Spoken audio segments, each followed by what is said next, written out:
آج کا ہمارا موضوع ہے شہر الذکر، یعنی ذکر کا مہینہ۔ بندے مومن اللہ کے ذکر سے کبھی غافل نہیں ہوتا اور ہر موقع پہ اپنے رب کو یاد کرتا ہے۔ خاص طور پہ آپ لوگوں کا بھی یہ تجربہ ہوگا کہ رمضان میں جب وہ روزے سے ہوتا ہے تو اس کا دل ہر وقت اللہ کی طرف مائل رہتا ہے، اس کا تعلق بھی اللہ تعالیٰ سے مضبوط ہوتا ہے۔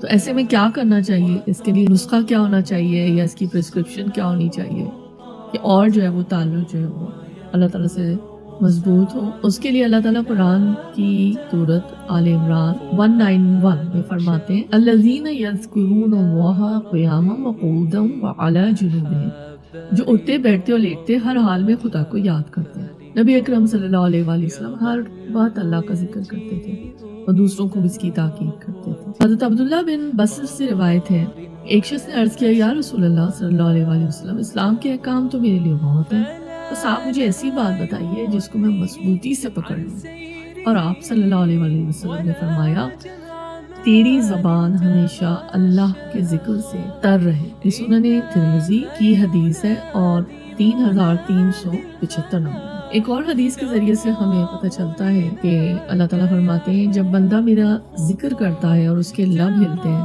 تو میں اس کے ساتھ ہوتا ہوں۔ آئیے اب آج دیکھ لیتے ہیں ہم کہ ہمارے کرنے کے کام کیا ہے۔ ایک تو یہ کہ ہماری توجہ جو ہے وہ یہ ہو کہ اپنی زبان کو ہم اللہ کے ذکر سے تر رکھیں۔ پھر یہ کہ جو صبح شام کے مسنون اذکار ہیں اس کی ضرور پابندی کریں، اور وہ ہمارے لیے جو ہے وہ پروٹیکشن ہوتا ہے، اور یہ تو پورے سال ہی مطلب جاری رہنے چاہیے۔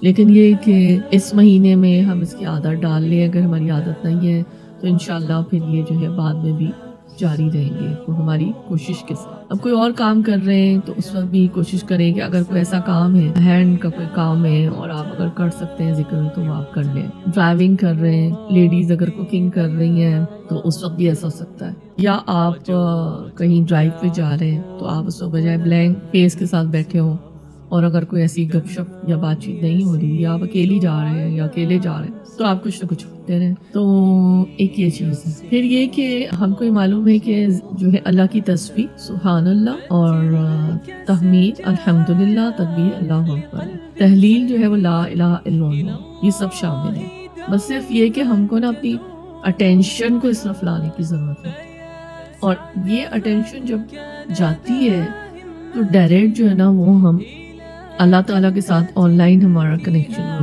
ہو جاتا ہے۔ اور جب ہم ایک شعوری طور پر ذکر کرتے ہیں تو ہمیں پتہ ہوتا ہے کہ یہ ہم جو ذکر کر رہے ہیں یہ اللہ تعالیٰ کے ساتھ ہمارا کنیکشن ہے، اور یہ اللہ کی ذات کے لیے اور اپنی نجات کے لیے ہم کر رہے ہیں، جنت کو حاصل کرنے کے لیے اور اللہ کی رضا کے لیے۔ پھر استغفار بھی، استغفر اللہ بھی اگر صرف کہہ دیں وہ بھی ٹھیک ہے، اگر کلمہ پہلا پڑھ لیں، دوسرا پڑھ لیں، یا درود شریف پڑھ لیں، اس طرح کی چیزیں جو ہیں وہ بھی ٹھیک ہے۔ پھر ایک تسبیح ہے جو کہ بہت خوبصورت ہے، سبحان اللہ بحمدہ سبحان اللہ العظیم، صحیح مسلم کی 6846۔ اللہ پاک ہے اور اس کی تعریف ہے، اللہ پاک ہے، عظمت والا ہے۔ اس کے لیے رسول پاک صلی اللہ علیہ وآلہ وسلم نے فرمایا کہ یہ چند کلمات ہیں جو زبان پر بہت ہلکے لیکن میزان میں بہت بھاری ہیں۔ اگر ہم چیزوں کا ہم کو پتہ چل جائے اور ہم سے علم سے جڑ جائیں تو ہمارے اندر ایسا شوق جذبہ پیدا ہو کہ ہم پہ جو ہے نا اس کی عادت ڈالیں۔ درود شریف کا میں نے آپ سے ذکر کیا تو ایک بہت ہی چھوٹا درود جو ہے سنن نسائی میں 1293 نمبر کی حدیث ہے، اللہم صلی علی محمد وعلی آل محمد، اے اللہ حضرت محمد صلی اللہ علیہ وآلہ وسلم اور آل محمد صلی اللہ علیہ وآلہ وسلم پر رحمت نازل فرما۔ آیت کریمہ بڑا ہم سب جانتے ہیں، جو قرآن کی ہی آیت ہے، اور ترمذی کی حدیث ہے 3505، اس میں بتایا گیا ہے یہ پڑھیں لا الہ الا انت سبحانک انی کنت من الظالمین، تیرے سوا کوئی معبود نہیں، پاک ہے تو بے شک میں ہی ظالموں میں سے ہوں۔ اور رسول پاک صلی اللہ علیہ وآلہ وسلم نے یہ ہمیں سکھایا، صحیح مسلم میں 6913 نمبر کی حدیث ہے، سبحان اللہ و بحمدہ عدد خلقہ و رضا نفسہ و زنۃ عرشہ و مداد کلماتہ، پاک ہے اللہ اور اسی کی تعریف ہے اس کی مخلوق کی تعداد کے برابر، اس کی ذات کی رضا کے برابر، اس کے عرش کے وزن اور اس کے کلمات کی سیاہی کے برابر۔ اللہ تعالیٰ ہمارا نام ذاکرین کے اندر لکھ لے۔ اسی دعا کے ساتھ آج کی گفتگو کا اختتام کرتے ہیں۔